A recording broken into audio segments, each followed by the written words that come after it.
E aí, já parou para pensar como a gente usa um sistema super complexo todos os dias sem nem perceber? Pois é, palavras são lançadas no ar, textos são redigidos, mensagens decodificadas de forma totalmente intuitiva. Mas o que será que realmente acontece por trás das cortinas do significado?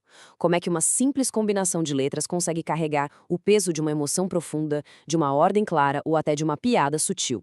O nosso objetivo nesta análise é justamente destrinchar essa engenharia invisível das palavras. Para guiar o nosso bate-papo de hoje, a gente vai passar por 5 pontos rapidinho. Primeiro, o que é semântica, depois palavras semelhantes e opostas, as armadilhas da língua, como uma única palavra pode ter vários sentidos, e para fechar, sentido real versus figurado. Vamos nessa? Olhando para um panorama geral, termos como denotação, polissemia e hiperonímia podem até assustar um pouco no começo, né? Mas calma, não tem bicho de 7 cabeças. Eles são só uma forma bem metódica de organizar como o significado funciona na prática. Existe um caminho muito lógico para entender tudo isso. A promessa aqui é quebrar cada um desses conceitos passo a passo, tornando a teoria perfeitamente aplicável ao mundo real. Ponto número 1. Afinal, o que é semântica?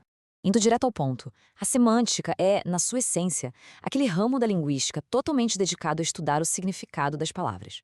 Pensa assim: se a gramática dita as regras do jogo e a fonética cuida do som e da articulação das peças, a semântica foca no peso e no valor de cada jogada. É literalmente o estudo científico do sentido. E o mais legal é que o significado não é algo engessado, está sempre mudando. Por isso, a semântica tem duas lentes principais de observação. De um lado, a visão sincrônica.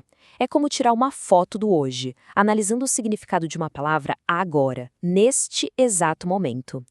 Do outro lado, tem a visão diacrônica, que funciona muito mais como um filme. Ela acompanha o significado através de um período de tempo, vendo toda a trajetória histórica. Afinal, a língua é uma ferramenta super viva. Parte 2. Palavras semelhantes e opostas. Aqui a gente entra num detalhe muito bacana da comunicação. Todo mundo conhece os sinônimos, mas existem os chamados sinônimos perfeitos, que são tipos gêmeos idênticos. Eles podem ser trocados numa frase sem perder um pingo de sentido, como após e depois. Agora, os sinônimos imperfeitos já são outra história. Eles são muito parecidos, mas guardam nuances sutis. Pensa na diferença entre gordo e obeso, ou entre um córrego e um riacho. Só de escolher uma palavra em vez da outra, a força do que a gente quer comunicar já muda levemente. E do outro lado da moeda, claro, temos os antônimos, aquelas palavras que entregam sentidos diametralmente contrários. O dia a dia está cheio deles, a luz do claro brigando com as sombras do escuro, o triste batendo de frente com o feliz, a velha batalha do bom contra o mal. É justamente por causa desse jogo intenso de contrastes e oposições que a gente consegue construir uma narrativa clara em qualquer idioma. Tópico 3. As armadilhas da língua. É aqui que a coisa fica divertida. Sabe aquelas palavras que adoram pregar peças na gente? Vamos desmistificar os homônimos separando em categorias. Tem as homógrafas, que têm a mesma grafia, ou seja, são escritas de forma idêntica, mas o som e o sentido são diferentes. Tipo molho para o caldo do macarrão e o molho do verbo molhar. Depois tem as homófonas. Aí o som é igualzinho, mas a escrita e a ideia divergem. Um cinto de couro, com C, e um cinto de sentir, com S.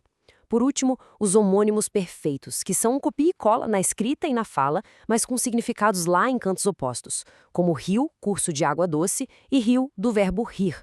Uma verdadeira pegadinha. E se as palavras homônimas já confundem, os parônimos são aqueles parentes distantes que se vestem de forma parecida só para causar confusão. Escrita e pronúncia meramente parecidas, mas significados que não têm absolutamente nada em comum. Quem nunca se enrolou com suar, de fazer um som, e suar, o ato de transpirar? É um clássico. Tem também a confusão entre sede de água e sede, do verbo ceder, ou ainda acender a luz e acender na carreira. Um escorregão numa única letra e bum, o contexto da frase vai para o espaço. Ponto 4. Uma palavra, vários sentidos. Esse fenômeno genial atende pelo nome de polissemia. Basicamente, é a multiplicidade de facetas em um único termo. O grande truque de sobrevivência da língua é que, com o passar do tempo, as palavras vão se adaptando e ganhando novas utilidades práticas para a sociedade. Mas o detalhe que torna tudo incrível é que esses novos usos sempre mantêm alguma ligação visual, física ou conceitual com aquela ideia original. Dá só uma olhada na evolução do significado para ver como a língua é esperta. A palavra banco serve tanto para sentar na praça pública quanto para movimentar dinheiro na instituição financeira. Manga é aquela fruta suculenta, mas também é a parte da camisa que envolve o braço. E grama pode ser a relva verde do jardim ou a minúscula medida lá no açougue. Em vez de inventar uma palavra do zero toda vez que surge uma necessidade, a língua poupa esforço. Ela recicla e expande as definições de um jeito muito inteligente. Chegamos ao ponto 5, sentido real versus figurado. Aqui rola um contraste brutal de usos. De um lado, a gente tem o peso da denotação. É o sentido duro, real, literal mesmo, aquele que mora no dicionário. Trata-se de uma ferramenta 100% informativa e objetiva, perfeita para manuais, jornais ou artigos científicos. Em contrapartida, entra em cena o poder da conotação.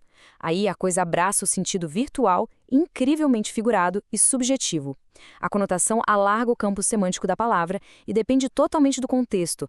É a arma principal da literatura, sabe? Criada especificamente para despertar fortes emoções e evocar memórias.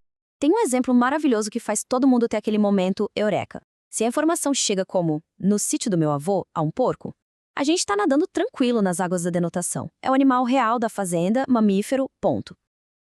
Mas se a frase muda para agiu como um porco, a mesma palavra sofre uma mutação imediata.